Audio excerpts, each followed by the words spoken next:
tag nga mga tabang.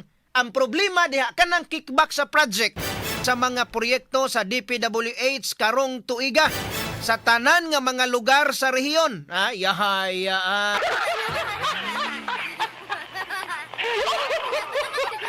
Ani base sa mga dokumento nga gipagawas ni Kongresista Leandro Laviste nga gihatag kaniya ni kanhi DPWH Undersecretary Maria Catalina Cabral. Ang ikapito nga distrito mga sukindig paminaw matod pa sa lalawigan sa Sugbo.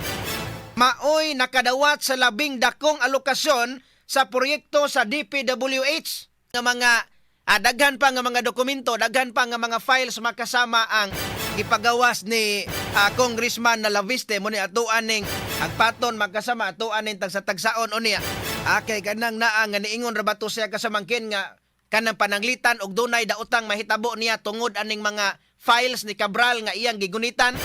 Andam mga sukindig paminaw iyahang gibilin ning mga files ipagawas na lang ni tanan kun ugaling adunay mahitabo siyang kinabuhi.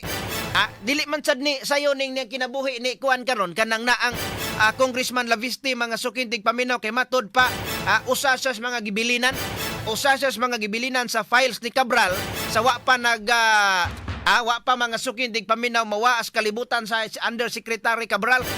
Sumo na ito ni hatagag pagtagad ha. Apan ang problema diha kon gikaon sa buaya ang budget ha.